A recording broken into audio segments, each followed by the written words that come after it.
ipakita mo sa kanya to, huwag mong paabutin na suklulan na magagalit talaga ako. Kasi pag nagalit ako, maniwala ka sa akin, hindi mo pa ako kilalang lubusan. Pasalamat ka, naging Christian ka. Binago ng Panginoon. Kung hindi, Bali yun niya. ipakita mo sa kanya kasi para matawan siya. O kaya baka may problema talaga, pagamot natin. Pero papatulan ka na ni Boss Manny. At yan actually ang gusto ng mga nanonood. Ayan, attorney. Bad boy ako nung Tutulungan natin. Tutulungan ko si Boss Manny na mabigay, i-feed ko lahat ng Pero siyempre, kailangan. batas naman tayo. Yes, oo. Kasuhan natin. Yes, boss. Tama. Pero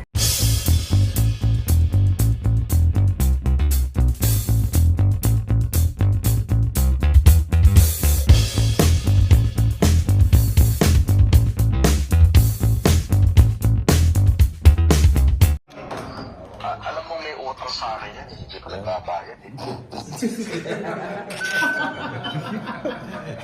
Ano po ba yan? Si Manny.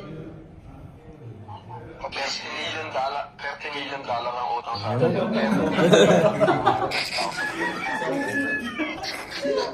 Sino ba ito? Naputi 1 billion Sino ba ito ba? Nagtatrax yata ito ah. Yung masisipay. Baka nagtatrax to. Boss Manny. Pinromote niya mag-isa ng utang siya sa akin. Kompleto, nakadimanda yan. Para mas Baka naman nagtatrax ito siya. baka baliktad, baka siya pautangin. Ay, trapo daw.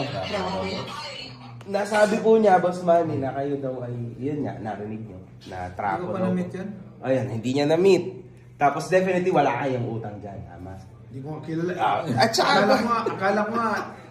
Akala ko nga, adik yung pinano mo. isa pa. Delikado, dapat ipagamot na ito. May utang si Manny Pacquiao kay Francis Leo Marcos, milyon na dolyar. Na sinabi niya, nung siya ay nasa kulungan, may utang sa akin yan. Ang sabi niya, sa akin. Hindi niya naman sinabi na may utang kay Bernard Chong. Tapos, pagkalipas ng panahon, iba na ang sasabihin niya, may utang daw kay Bernard Chong. Magbayad na raw kay Bernard Chong. Yung mga ganun-ganun na sinasabi niya na paiba-iba. Na alam naman natin na itong si Norman Mangusin o FLM Kuno ay hindi nagsasabi ng totoo at may sariling mundo. At kung ano man ang kanya mga sinasabi, ay mahirap talaga paniwalaan. Kasi kahit mismo yung konsensya niya, yung kaluluwa niya, iniwan na siya dahil sa mga maling sinasabi niya. Nakagaya nga na sinasabi ni MG, nasa 10 sinabi niya, 11 ang mali. 11 ang kasinungalingan. Ganun po, kasagad sa buto, ang kasamaan ng tao na ito. Yung kanyang mga pagsisinungaling at yung kanyang mga pambabastos na ginagawa doon sa mga inosenteng tao. And speaking of inosenteng tao, hindi na lang natin papansinin itong utang, no, na sinasabi niya na utang sa kanya ni Manny Pacquiao. Sapagkat alam naman natin na hindi yan kapani-paniwala. Mangungutang sa kanya si Manny Pacquiao. Mismong si Manny Pacquiao nagsabi na baka addict lang daw itong si Norman Mangusin. Baka nagda-drugs. Baka kung ano-ano ang tinitira na gamot. Gusto pa nga ipagamot ni Sir Manny Pacquiao itong si FLM. Baka nga kasi may tama na sa utak. No? Kung ano-ano na yung mga pinaggagawa at kung ano-ano na yung mga pinagsasasabi. At nakikita niya na talaga yung kanyang sariling mundo lamang. Kaya gusto niyang ipagamot at ipadala sa mental hospital. And sabi ko nga kanina, muntik ko nang makakalimutan, sabi ni Manny Pacquiao, okay lang daw na kung ano-ano ang sabihin sa kanya, iba to sa kanya. No? Iba siya. Walang problema kay Manny yan.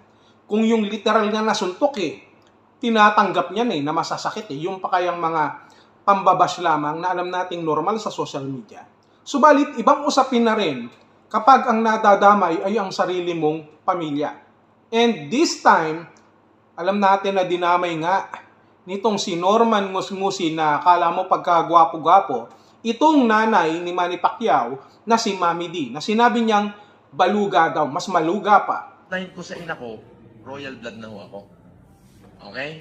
So kay Mangusin kay Marcos ako, royal blood pa rin ho ako sa nanay Mas ko. royal siguro yan. Oo.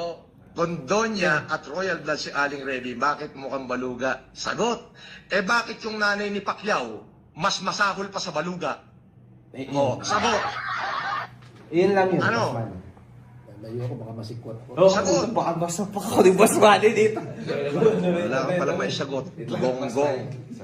Ayan po yung sinabi niya. Kaya po, ito si attorney, together with, Mark, kaya po kami nagka-connect. Kasi po, Actually, boss, ang message ako. opo, kasi mainit po to sa internet, Boss Manny. Medyo... Mainit Oo, po. syempre, Kung narinig niya. Kinonect niya po ako, tapos nag-usap po kami. Kasi naalala ko yung sinabi mo noon. Gago, Okay lang kung ikaw. Pero wag na. Kilala ba niya ako? Kung okay Kila, lang. tanong ko siya, kilala ba niya ako? Yari ka dito. Patay ka. Baliw. Sin, katulad mo na yan, Sin. Sobra na yan eh. Hindi Eh, na. nag-message Baliw. ako sa kanya, boss. Sabi ko, boss, ako yung mga, niya. Medyo ayoko yung sinabi niya. Una pa lang yung 30 million, tapos... Pangit yun. Badi na damay yung... Mami, di ba na? Tulad din ako, nung narinig ko yung pati mama ko. Gaganyan niya. Hanggat at as much as possible, makontrol ko sarili ko. Kung hindi, delikado na ata. pag pamilya ko nang masangkot, tandaan mo yan.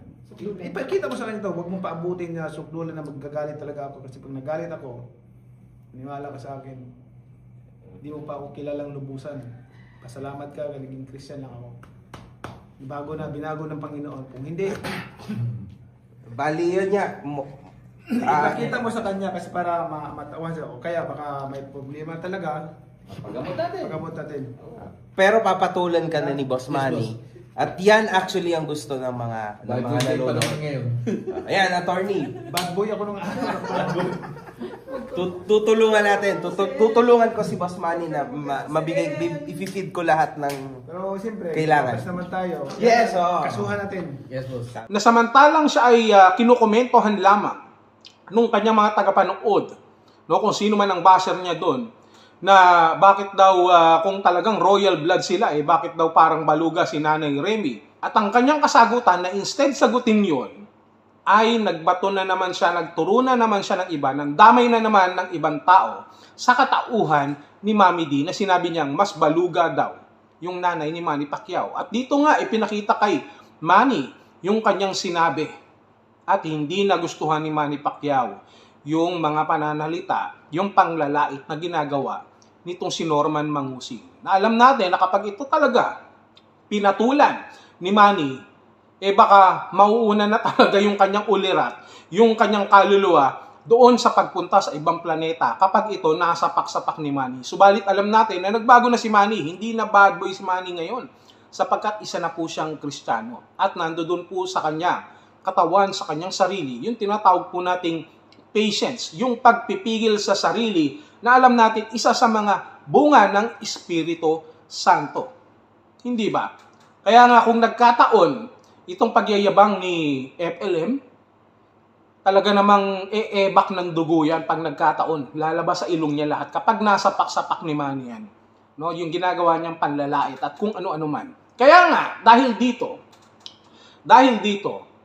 ididemanda ni Manny Pacquiao itong si FLM. So, pag nagkataon, dagdag kaso na naman at talaga namang masyadong pinapaliit ni Norman Mangusig ng kanyang mundo. At kaya nga itong si MG, ito ang tuwa sapagkat bukod dun sa kanya mga demanda, sa mga demanda ni Makagago ay may demanda din naman na nag-aantay na magaganap sa kampo naman ni Manny Pacquiao. So, ito na ngayon.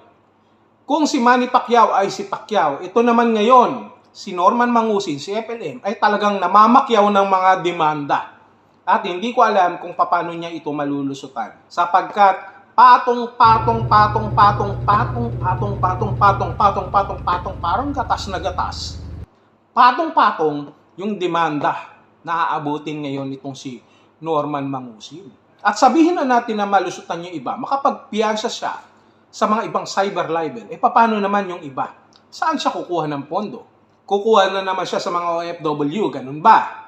Samantalang nanawagan na rin si Boss Manny Pacquiao na huwag maniwala itong mga kababayan nating OFW sa pagbibigay sa taong ito na hindi naman napupunta sa dapat puntahan. Kaya ngayon, aabangan natin kung hanggang saan talaga ang tapang nitong hinayupak na ito na si Norman Mangusing kapag natanggap niya na yung mga patong-patong na demanda sa kanya. At ito ngang huli, hindi lamang kay Makagago, kung hindi, dito mismo kay Manny Pacquiao. Dahil sa ginawa niyang panlalait at panghihiya dito sa nanay ni Manny Pacquiao na si Mommy D. Kita mo na, wala ka nang pera, wala ka nang modo, wala ka pang kaluluwa, lahat wala na sa'yo. Nagtatapang-tapangan ka, samantalang kapag nakakarinig ka ng sirena ng pulis, natataranta ka.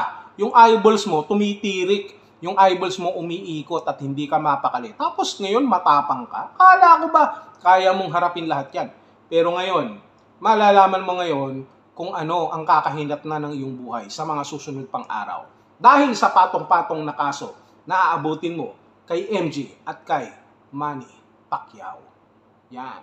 Pacquiao pa more ng demanda. Pero wag kang malungkot sapagkat sabi nga ni Manny, dadalawin ka raw niya sa loob.